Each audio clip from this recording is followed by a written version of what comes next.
masuk kepada gua itu, kalian tidak akan bisa kembali dan kalian akan mati terbakar. Lalu Rasul mengatakan, at-ta'atu fil ma'ruf. Ketaatan itu dalam kebaikan, artinya taat dalam konteks harus jalannya syariat, berdasarkan syariat. Ya, atiullah wa ati Rasul, hanya dengan syariat Allah baru diminta. Seperti itu. Kalau ini dikiaskan untuk biar umum, ketika pemerintahan umum, jelas banget. Karena aslinya menurut akidah Ahlussunnah wal Jamaah, menurut ajaran Al-Quran dan Sunnah, kita tidak boleh mentaati orang kafir, siapapun dia. Itu tidak boleh. La yaj'alallahu lil kafirina 'alal mu'minina sabila. Tetapi ini dipakai. Dalilnya benar menggunakan dalil ini, tetapi tujuannya dibelokkan, Pak. Ini Khawarij, Pak. Khawarij sekaligus juga Murji'ah. Jadi orang itu apabila sudah beriman, maka apapun yang dilakukannya tidak akan merusak imannya. Sehingga boleh. Jadi antum udah beriman, nggak sholat seumur hidup pun nggak jadi masalah. Yang penting hati antum tahu kalau sholat itu wajib, sudah enak, Pak. Nggak sholat masuk surga, sholat masuk surga. Ya tentu lebih baik tidak sholat masuk surga. Akidah ini. Dan mereka seperti itu. Makanya tadi anak ulang, celana setengah betis, ributnya luar biasa, bisa memponis orang, bukan salafi, tetapi kalau bicara hukum, bicara syariat, tenang-tenang saja. Karena katakan demikian tegas, Pak, tidak pakai tendeng aling-aling. Kalau selama ini tidak ada yang menyampaikan, adalah barangkali orang yang pertama. Karena berdasarkan ayat-ayat, buku-buku ada, pasal nafsu menyampaikan begitu dan berani dikonfrontirkan. Termasuk dengan masanyihnya. Kalau bahasa Arab anak kurang, anak pakai dengan yang kami bahasa buat debat langsung, gak apa-apa, Pak. Benar. Nah itu, Pak. Jadi dibelokkan. Dia bohong, tidak benar. Syaikhul Islam Ibnu Taimiyah, para ikhwan, ini salafus soleh al-mutaakhir, dan dia yang paling berada di garda terdepan untuk menyerang kebid'ahan dan kekafiran. Dia pada saat itu, pada tahun 556, umat Islam itu kosong, tidak ada khilafah. Tidak ada khilafah, Pak. Nah ketika Tatar datang, itu para ulama nggak ngomong, wah kita nggak bisa jihad dong, belum ada khalifah. Nah, kelompok ini juga pada salafi ini, Pak. Jadi sekarang nggak boleh pakai kata salafi, Murji'i istilah itu ya, atau Khariji. Ya, kelompok ini itu mengatakan tidak ada jihad tanpa khalifah. Ini otaknya Pak bener-bener. Tidak ada jihad tanpa khalifah, padahal khalifah itu sendiri wujud atau ada karena jihad. Bagaimana ada khalifah tanpa jihad? Karena khalifah itu yang nanti akan bisa menegakkan syariat, dan tidak mungkin tanpa ada khalifah tanpa jihad. Maka sesungguhnya dia bohong kalau berteriak-teriak ingin membela syariat Islam. Dan ini adalah ajaran Syiah. Ajaran Syiah dipakai oleh mereka itu. Di mana mereka salaf itu orang bodoh begitu, Pak? Kok masih percaya? Itu orang-orang masuk kelompoknya itu, Pak. Syiah, bahkan Syiah sendiri juga dilanggar itu, terutama setelah adanya revolusi Khomeini. Karena orang Syiah tidak mau berjihad sebelum Imam Mahdi yang dia maksud turun, baru ada jihad. Tapi karena terpaksa didolimi, Khomeini melanggar aturan itu, Pak. Jihad duluan, walaupun belum ada khalifah. Di kelompok ini nggak punya Ahlussunnah, nggak punya salafi. Syiah ada di konteks ini, Pak. Dari konteks ini Syiah. Dia juga Murji'ah. Ibnu Taimiyah mengatakan, jadi Tatar, bahkan Tatar itu lebih baik, Pak. Antum baca buku. Tatar itu lebih baik, ya, yang dipimpin oleh Ahmad Kholako. Dan Ahmad Fauzin dia Muslimani, Pak. Ini orang Muslim. Dan Tatar itu, Ahmad Kholako dan Ahmad Fauzin itu menggunakan aliasi warisan dari neneknya itu Genghis Khan. Genghis Khan itu adalah untuk kaum Tartar sendiri. Untuk kaum Tartar sendiri, adapun orang-orang Islam yang ada di Khorasan di Irak dan di Irak itu dikembalikan kepada hukum Islam. Coba, lalu Ibnu Taimiyah tetap mengkafirkan Ahmad Khalaqah. Kafir karena Ahmad Khalaqah sendiri tidak berhukum dengan hukum Islam. Padahal dia masih mengizinkan umat Islam dengan berhukum dengan hukum Islamnya. Maka dia mengatakan Ibnu Taimiyah orang yang pertama kali kafir dengan Al-Quran dan Sunnah kalau tidak mengkafirkan Ahmad Khalaqah. Mana argumentasi dia yang harus taat kepada pemerintahan? Sesat, Pak. Tidak benar, Pak. Karena tidak boleh kita taat kepada pemerintahan yang kafir karena tidak berhukum dengan hukum Allah Subhanahu wa Ta'ala. Iya, saya kasih contoh. Abu Bakar As-Siddiq dan para sahabat saat itu sudah merupakan ijma. Ijma, Pak. Orang-orang yang menolak zakat itu dikafirkan, makanya diperangi. Betul ya? Abu Bakar diperangi, Pak, orang menolak zakat. Waktu itu Umar sempat mendebat karena ada hadis Rasulullah itu diperintahkan umirtu an uqatilan nasa hatta qulu la ilaha illallah wa idza asamu minni dima'ahum wa ambalahum, ya kan? Wa idza qaluha asamu minni dima'ahum wa ambalahum illa bihaqqil Islam. Kata Abu Bakar, bihaqil Islam. Dia masuk Islam tetapi ada hak-hak Islam yang ditinggalkan. Maka saya perangi. Artinya apa? Dia menjadi kafir. Menjadi kafir. Dan Abu Bakar serta para sahabat ketika memerangi orang-orang yang menolak zakat itu nggak menanyakan, kamu itu ketika menolak zakat, hati kamu sebetulnya tetap meyakini tidak sih kalau zakat itu wajib atau tidak wajib? Nggak menanyakan begitu. Begitu meninggalkan, ceprot, Pak. Apa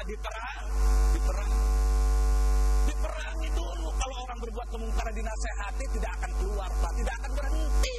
Nasihat itu nggak ada apa-apanya. Diperangi dulu, setelah dia tobat baru nasihati. Itu hadis Rasulullah. Idaro amin kumungkarun falmuboyin. Antum tadi nasihati dulu, makanya para koruptor itu pada anteng dinasihati anteng, Pak.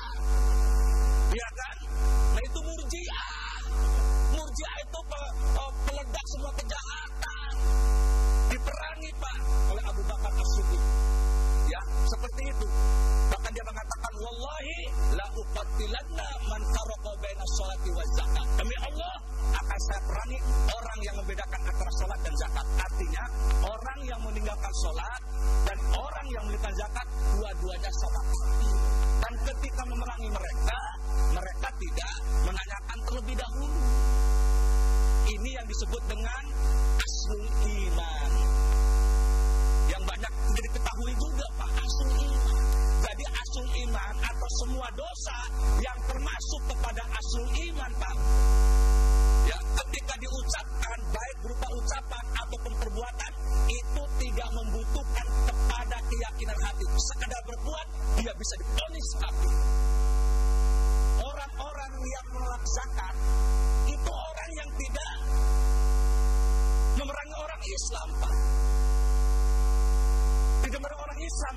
Dan yang menolak zakat itu ya sholat, ya puasa, ya haji, ya mengamalkan kebaikan-kebaikan lainnya, Pak. Iya kan? Dan mereka tidak memerangi orang Islam. Diperangi oleh Abu Bakar dan para sahabat karena mereka meninggalkan zakat. Coba kalau sekarang ada umat Islam yang justru bersatu dengan Tauhid memerangi para mujahid, hukumnya apa, Pak? Kafir. Iya kan? Antum kan ragu. Kalau ragu, antum juga akidahnya perlu dicek. Iya, kata Al-Quran, wa man yakfur bitaghut wa yu'min billahi faqad istamsaka bil urwatil wuthqa. Antum ibadahnya sudah hebat, tidak menyekutukan Allah, tapi ada taubat dari dikafirkan, tolak akidah antum. Itu ayat bicara. Nah sekarang, Pak, anak tanya, yang satu hukum saja kata Ibnu Taimiyah, yaitu menolak zakat, itu dikafirkan. Bagaimana dengan pemerintahan atau siapapun yang menolak hukum Islam secara keseluruhan? Ini murji'ah, Pak. Karena murji'ah punya keyakinan, ya walaupun ini juga nggak benar,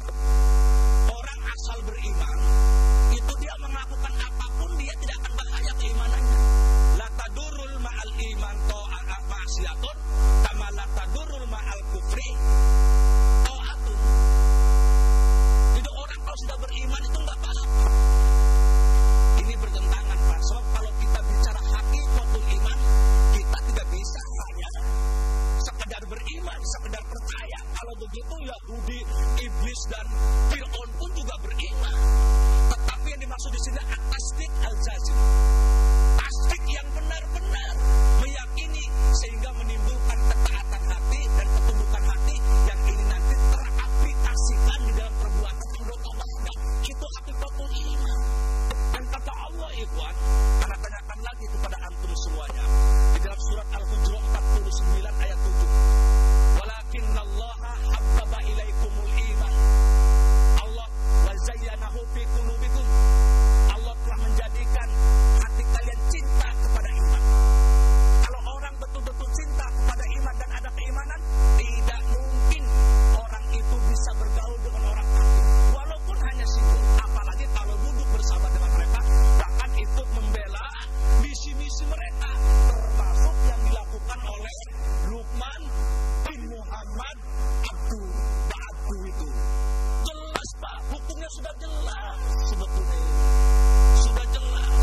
Dan zaman dulu kalau ini tidak usah menunggu mahkamah kelambatan Pak, tebas dulu baru cerita. Seperti itu sudah mengimbang Pak.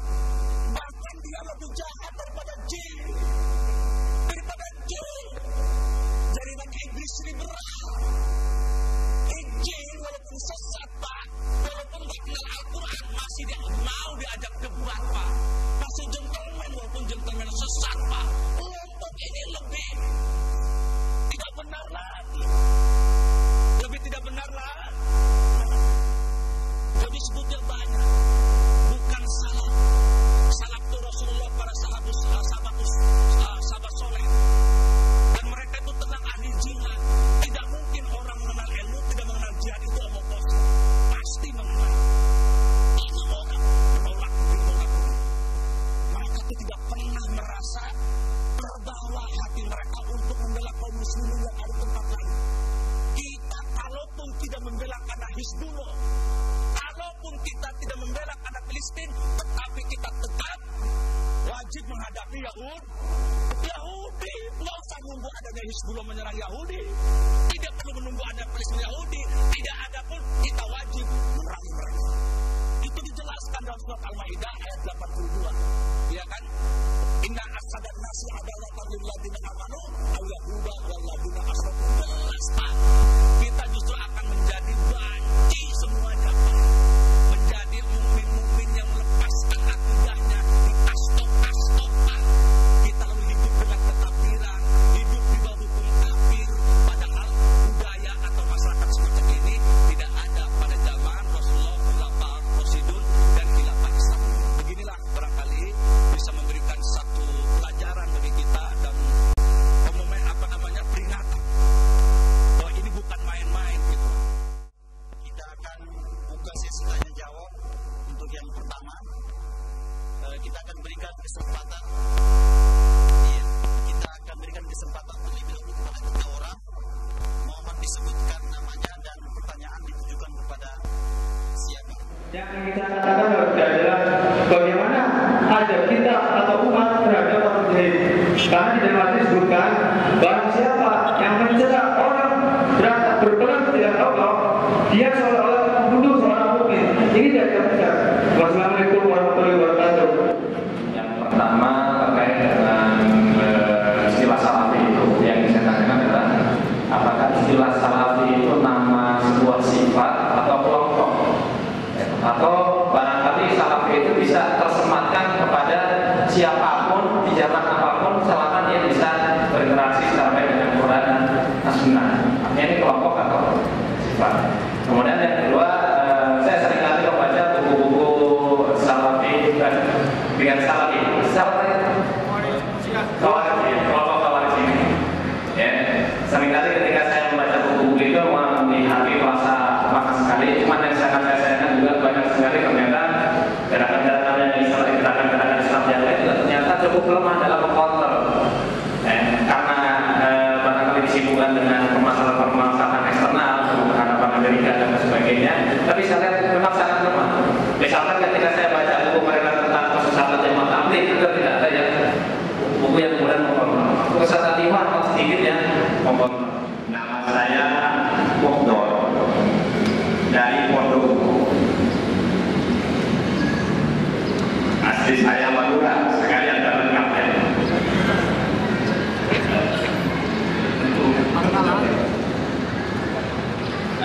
saya ingin menanggapi tentang kajian yang disampaikan oleh Ustaz Pastor.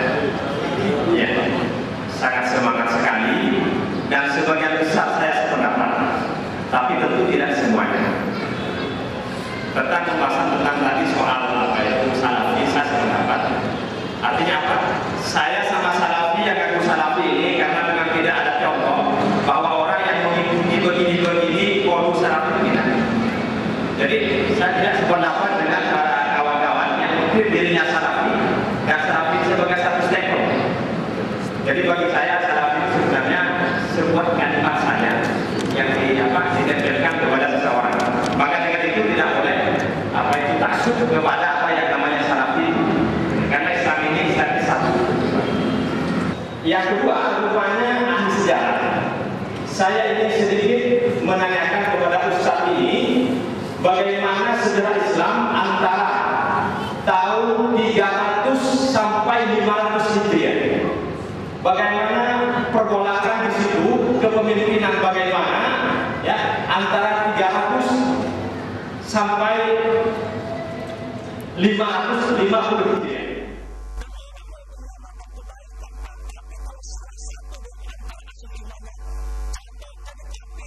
Sebagaimana orang ketika sholat, orang ketika makan harus dewasa, harus muslim, harus bersih, harus balik, harus berakal. Ya nggak Pak? Tapi tentu batal Pak.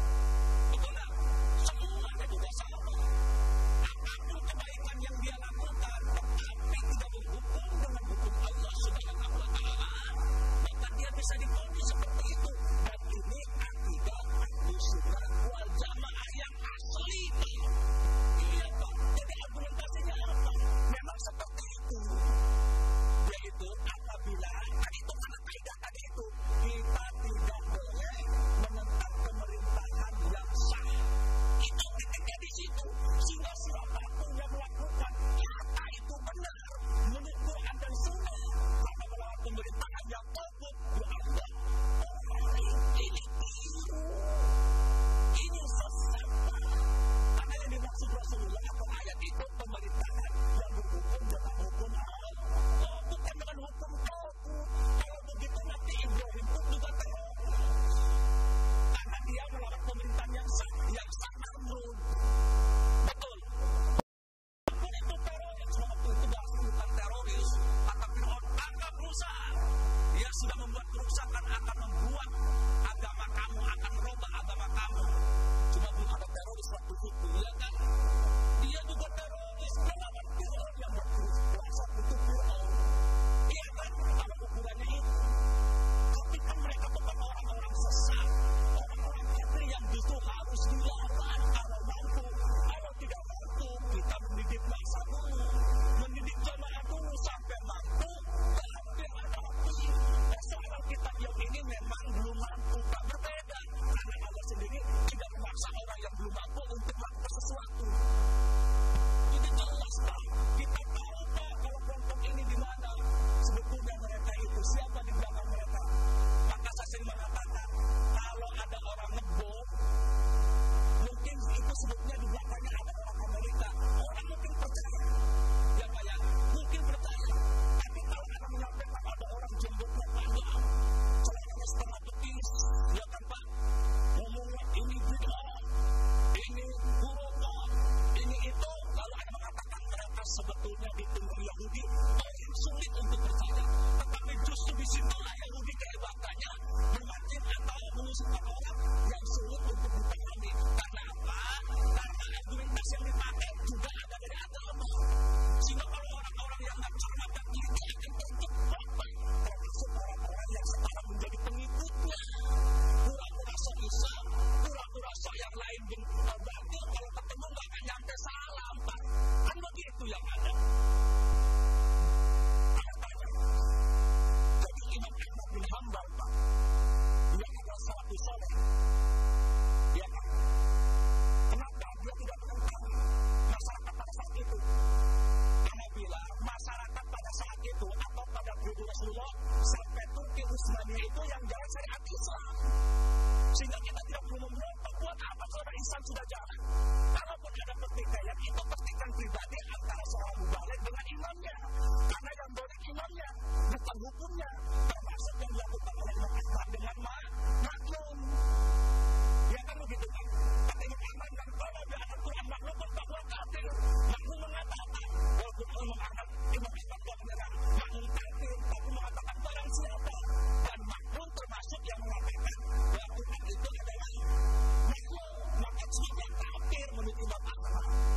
Ya kan? Lalu ditangkap Imam Ahmad ini, dijebloskan ke dalam penjara, dijadikan argumentasi orang ini. Kita lihat Imam Ahmad sahabat di penjara, ya orang di penjara bagaimana bergerak, orang Saddam Hussein yang bukan nembak pakai udang aja di penjara juga. Tahu ya kan? Tetapi justru kata Anda, maksudnya Imam Ahmad dan penjara itu kan sebuah perlawanan, ya kan? Kalau tidak melawan kayak kalian, dikasih radio oke, dikasih TV oke. Nah sekarang mereka dikasih alat-alat komunikasi Pak, karena cukup efektif bagi Togut untuk menyampaikan maksud-maksud supaya para mujahid-mujahid ini melempem dengan media itu, maka mereka dikasih radio, dikasih televisi, walaupun radio dan televisinya masih sejauh untuk wilayah kalangan mereka. Kira-kira aman kalau seperti itu di penjara tidak Pak? Tidak. Karena melawan di penjara mereka tidak melawan, akhirnya mendapat hadiah. Dan Imam Ahmad Pak, apabila ada orang yang mendapat pemberian dari Togut Pak, walaupun dia orang dekat sendiri, katakanlah paman atau uang, dia tidak mau sholat di depan atau di belakang dia. Itu Imam Ahmad salah. Gimana dia mencocokkan salah yang seperti itu?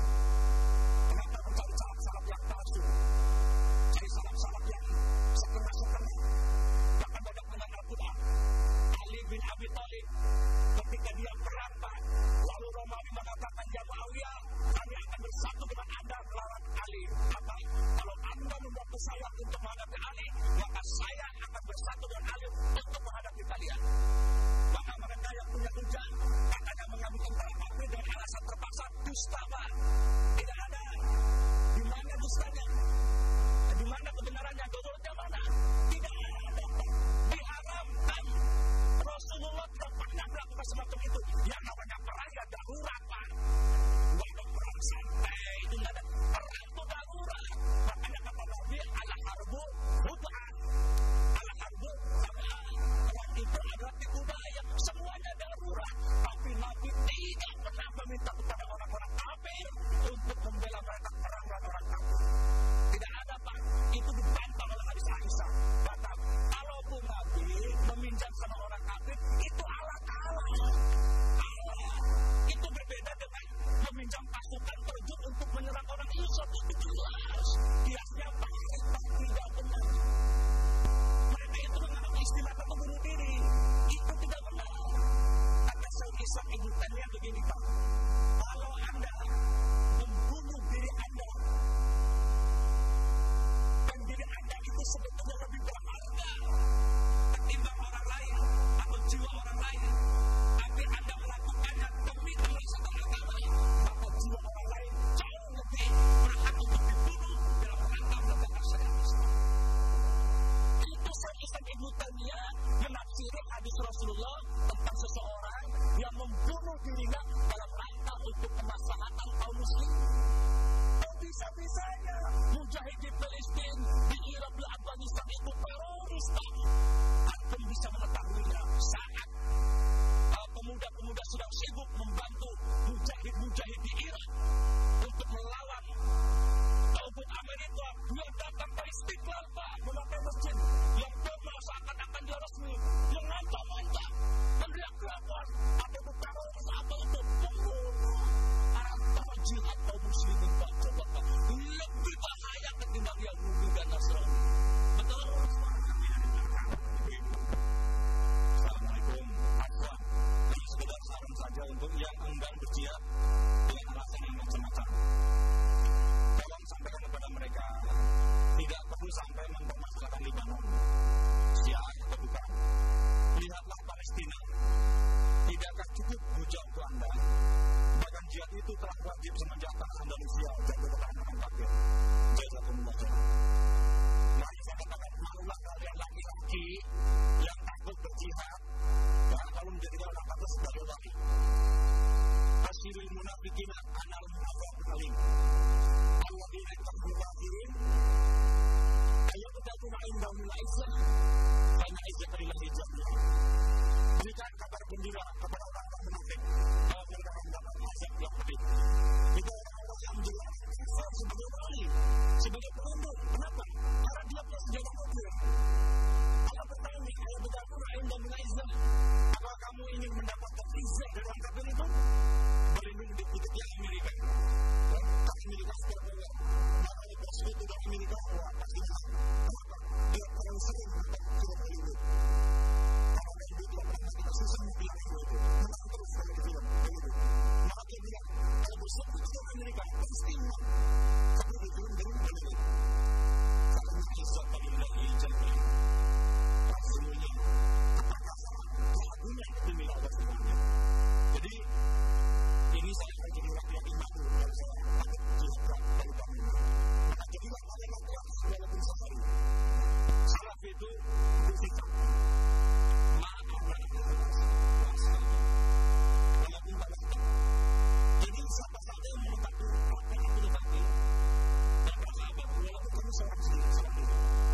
Nah, ciri utama dari Islam itu jihad. Ciri utama itu. Dan sekarang ini kata jihad itu ibu Nabi Abdullah sangat menakutkan Muslim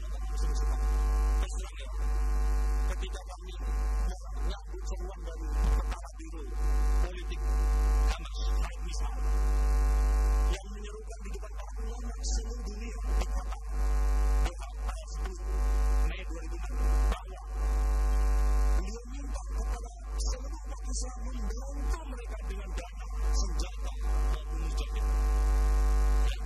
Kemudian meminta kepada negara-negara yang berbatasan membuka akses. Demikian pula juga seluruh negara Palestina supaya memboikot mereka yang membela Palestina. Sekarang ini saya sedang berusaha ketemu langsung dengan dubes Libanon dan dubes Palestina. Tapi sulit sekali. Kenapa?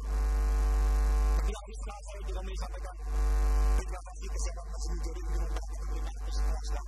Islamnya dubes Libanon mengatakan bahwa kami tidak membutuhkan pesanan, kami membutuhkan obat-obatan dan kemanusiaan lainnya. Saya tanya, dia dubes dari seluruh atau dari mana? Dia bukan dari seluruh atau dari mana? Kemudian dubes Palestina juga begitu. Kami membutuhkan bantuan bantuan obat-obatan, bukan bantuan pesanan. Saya tanya, dia dubes dari Hamas atau bukan? Bukan, dari Fatah atau Hamas.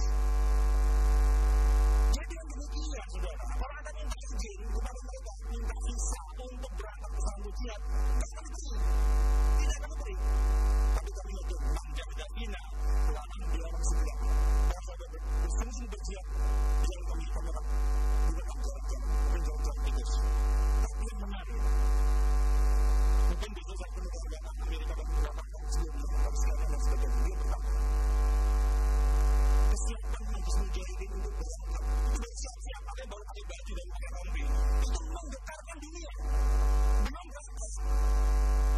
Kenapa begitu? Iya. Kalau demo 1 juta, itu karena ribet saja, tapi kalau dekat pakai selipah saja.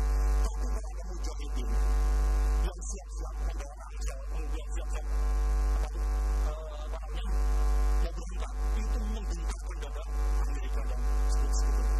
Nah ini, maka saya bilang kepada Pak SBY, kalau dia punya nyali sebagai pemimpin umat Islam terbesar di dunia Indonesia namanya ini, mestinya katakan begini kalimatnya, mengultimatum Israel supaya Israel menghentikan agresinya dalam waktu 1x24 jam. Kalau tidak, terpaksa kami akan memberangkatkan mujahid-mujahid dari Indonesia.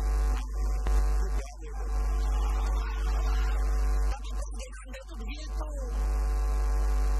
Kami dalam hati ini, tapi tidak atas nama dalam kerangka perdamaian. Israel itu sudah membunuh kita. Kodenya perdamaian Israel itu hanya bisa dengan bahasa pedang. Hanya bisa dengan bahasa pedang. Puluhan resolusi PBB itu ditentangin saja. Sekarang ini ini coba sekarang ini ya. Kenapa Israel nggak berhenti? Karena Israel targetnya ada membuat wilayah untuk penyangga 30 km dari wilayah di Gaza.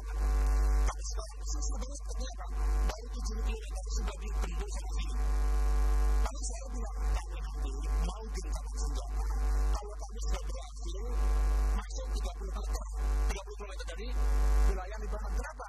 Soalnya kalau 30 km itu rudal kan nggak ada lagi. Nah, kalau kami berhasil menguasai 30 km ke arah Libanon dengan gencatan senjata dan silakan tentara yang kita ikuti masuk ke situ sebagai peacekeeping force atau pasukan perdamaian penjaga perdamaian. Jadi karena begini, sekarang ini yang dibutuhkan menghentikan Israel sekarang ini. Israel itu kalau dalam tinju ya, Israel bisa minta bantuan dari penonton ya. Sementara Palestina dan Libanon diikat tinggal tahu saja ini. Ya betul dari izin Allah sementara. Ya.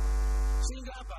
Perbatasan itu tidak bisa. Bahkan Menlu Israel mengatakan setiap mobil yang keluar dari perbatasan Syria masuk ke Libanon, kami sudah tahu. Kenapa? Sebab sudah dipasang satelit. Sehingga katakan rudal dengan rudal jelajah atau kendali rudal. Sehingga apa? Aku tak tahu. Oleh sebab itu tidak ada ini. Tidak ada. Oleh sebab itu kalau ingin membantu secara signifikan, kalimat yang tadi saya sebutkan itu akan menunjukkan dunia. Kalau SBY mau begitu, dunia akan melihat dan menjadi Indonesia atau referee paling jadi pada di lain dan menggentarkan dunia. Saya kira itu yang akan saya sampaikan pada ini pada ini. Ya, kalau itu kalau anda siap untuk bersiap atau anda punya satu siap, baik anda tidak mengatakan pada saat itu. Alangkah beruntungnya George Bush punya murid teladan macam Ustaz Lukman ini. Dibayar berapa? Pak beliau ini sukses menjadi penulis surat Al-Quran di negara-negara. Ini ibu-ibu lagi. Jadi ibu-ibu yang negara itu sangat rindu mujahid-mujahidah. Duanya dari Rasulullah itu keluar pada mujahid. Tapi dipenteng oleh Lukman Da'at ini. Ya, dan masalah istilah salafi, salaf dan salafi itu istilah yang berbeda. Kalau salaf itu generasi sahabat generasi sahabat kemudian generasi sesudahnya dan yang sesudahnya itu kalau yang marhalatul zamaniyah ya marhalah tahap masanya masa sahabat, masa tabi'in dan masa tabi'ut tabi'in. Meskipun sebagian ulama juga banyak yang memasukkan dari segi bahasa ulama yang datang sebelum kita pun itu banyak yang disebut sebagai ulama salaf. Kalau misalnya tabi'ut tabi'in, Imam Ahmad itu tidak masuk tabi'ut tabi'in. Dia masih di bawah tabi'ut tabi'in karena Imam Malik itu masih bisa disebut tabi'ut tabi'in. Kalau Imam Ahmad mungkin masih di bawahnya ya. Tapi sering dimasukkan sebagai salafus saleh dan termasuk zaman di bawahnya sering Imam Ahmad sering dimasukkan juga sebagai para salafus saleh. Bahkan kalau Ibnu Rajab al-Hambali di dalam bukunya Fathul Salaf ala Fathul Ulama Salaf ala Ulama al-Khalaf dan sebagainya selanjutnya ya, bukunya kecil tipis karena ada takiknya cukup tebal jadi seperti ini mereka lakukan itu mendefinisikan salaf dengan ulama yang pada masa beliau itu sebagai khalaf dan ulama yang sebelum beliau itu sebagai salaf. Kemudian salafi, istilah salafi ini yang sering dipakai yang sekarang yang saya katakan tadi baru ngetrend baru kami sering disebut sebagai kasus perang kedok lalu menjadi semacam apa ya dia ada bertanya bahwa salafi itu adalah Al-Quran itu sendiri mungkin maksudnya Al-Quran dan Sunnah ya itu sesungguhnya klaim gitu ya. Maksud saya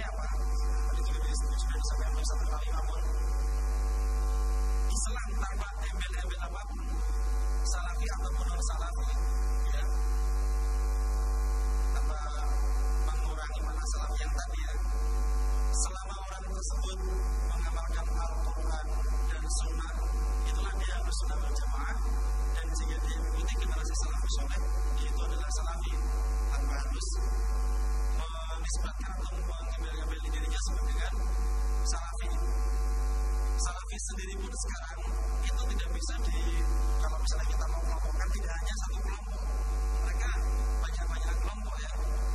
Syekh Ali bin Hasan Al-Halabi sendiri ini dulunya akrab dengan Syekh Rabi bin Hadi bin Umair Al-Madkhali. Ada satu kasus tertentu lalu pecah sendiri, pecah lagi yang lain. Syekh Ali bin Nafi Al-Harbi dulu juga satu jalur akan muridnya Syekh Al-Rabi, kemudian beliau juga berbeda. Banyak imam mantan murid dan sahabat Syekh Rabi, lalu yang akhirnya berbeda, kemudian keluar dari salafinya Syekh Rabi Madkhali. Itu belum lagi nanti yang salafi tapi seperti Syekh Safar, seperti Syekh Salman ya, Dr. Muhammad Nasir Sulaiman tadi ya, An-Umar. Kemudian Syekh Abdurrahman Abdul Khaliq yang sering dituduh oleh salafi yang lain dengan yang porosnya jumlahnya, kemudian bagi yang istilah suruhin. Secara akidah kalau dirut mereka bisa dikatakan sebagai salafi. Ini kalau mau dibagi lagi ya, akhirnya salafi pun menjadi macam-macam. Nah, kemudian berbeda lagi, kemudian tadi ada pertanyaan tentang Ikhwan Muslimin di seputar tadi.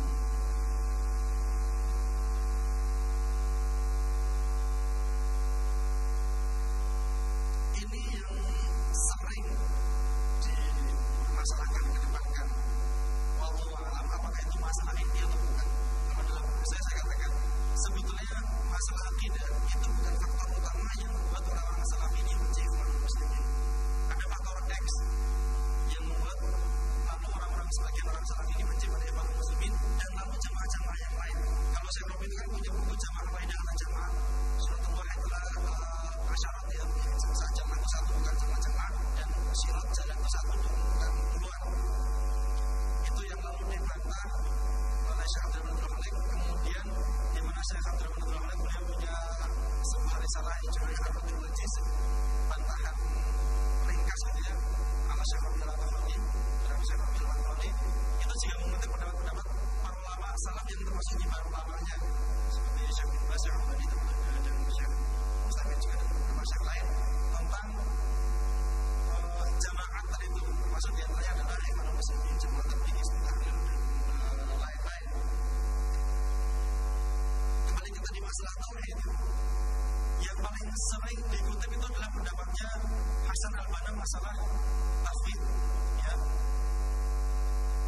yang sering dipermasalahkan apakah itu isbat, tauhid atau takwil.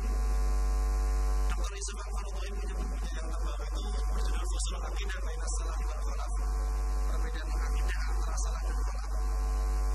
Beliau banyak sekali menukil ternyata sebagian ulama salaf pun mereka juga melakukan tauhid ya, menyerahkan pada Allah. Nah, tauhid itu sendiri juga dibagi antara tauhidul makna dan tauhidul kaifiyah. Lalu yang sering dikritik itu kan yang ta'wil, yang sampai mujassimah dan musyabbihah yang melakukan ta'wil. Akan tetapi pun Dr. Qurtubi juga perlu menyampaikan argumentasi dari berbagai kitab tafsir sebelumnya. Ulama salaf juga terkadang ada yang sepakat masalah ta'wil itu.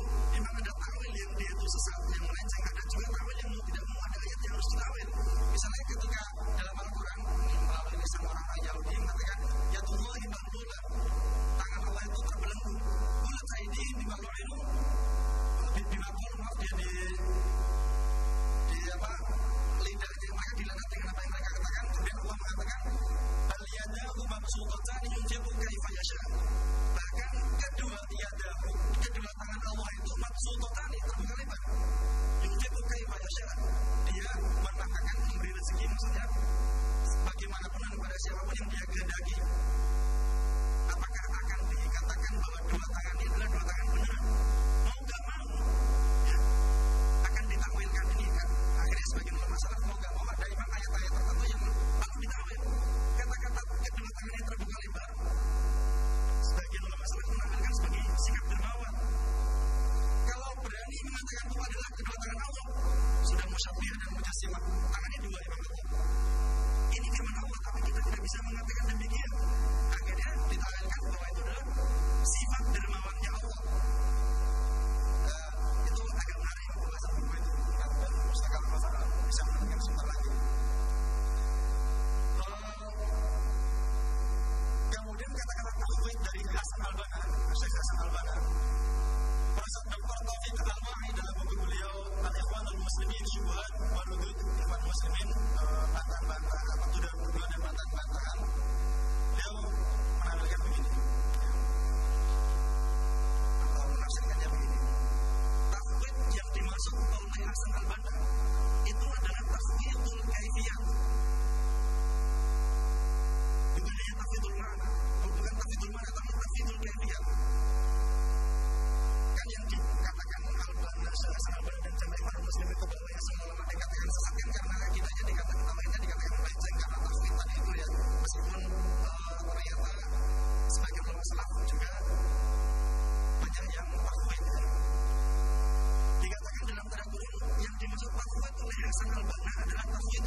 syirat, tentang mizan, tentang hisab, tentang al-jannah, tentang an-nar.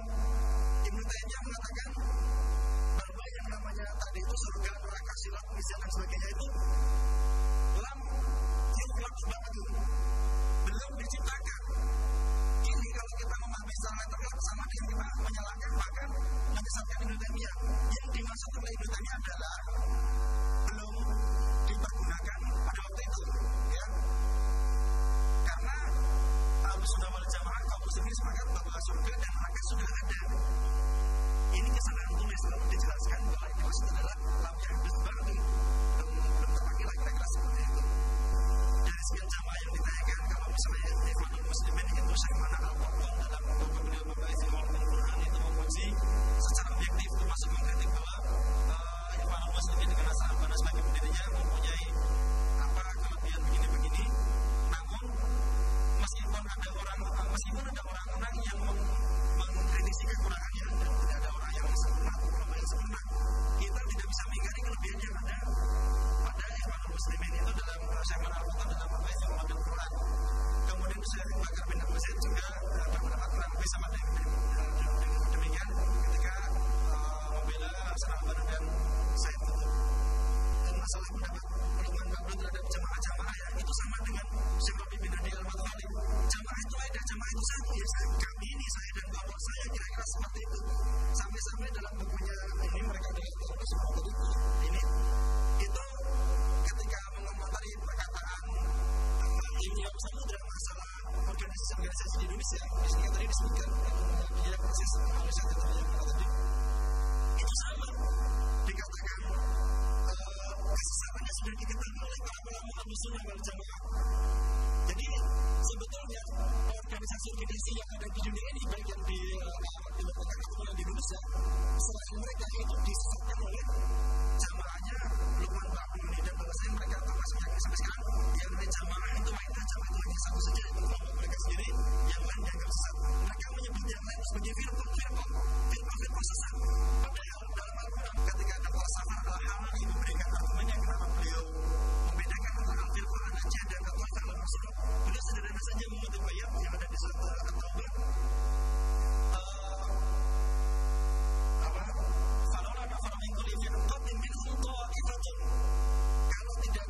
Kalau saja satu firqah di antara mereka, di antara firqah mereka ada taifah, kelompok tersendiri. Kata-kata firqah dengan taifah itu dipakai dalam Al-Quran di dalam satu ayat, satu kalimat itu terpisah. Yang masing-masing itu diperuntukkan oleh kaum muslimin. Kenapa kita mengatakan kata firqah itu sebagai konotasi sesat saja berdasarkan hadis umat Islam kan terbelah jadi 73 golongan, ya. Termasuk dalam kasus setelah pulang dari sebagian sahabat mengatakan setelah berangkat kami berpencar-pencar dalam beberapa firqah. Ada kata-kata yang seperti ini dan itu juga disebutkan oleh Dr. Safar Al-Alim dalam argumennya. Artinya seolah dianggap jamaah itu yang paling adalah jamaah saya, yang lain adalah firqah yang sesat dan mereka masuk yang 72 golongan, yang kita masuk yang satu golongan. Akhirnya ada satu adegan yang lucu dan ini ada dari internet. Itu ada salah seorang mungkin katakanlah ustaz gitu ya, yang nulis judul artikel itu 74 golongan dalam Islam, yang 73 sesat, yang satu aja yang Islam. Jadi dia tambah lagi 74, yang satu maksudnya dimasukkan, yang salah dimasukin ini dimasukin. Saya memberikan kalau masih ada berarti mungkin masih saya simpan belum bilang. Itu kalau dicari dia bisa 74 golongan dalam Islam. Karena dia mungkin memang dengan satu kelompok yang mengaku paling Ahlussunnah sendiri. Demikian dari saya. Kalau bisa diantara kami ada yang belum menjawab, ada pertanyaan yang belum dijawab, mudah-mudahan tidak dapat kesempatan yang lain bisa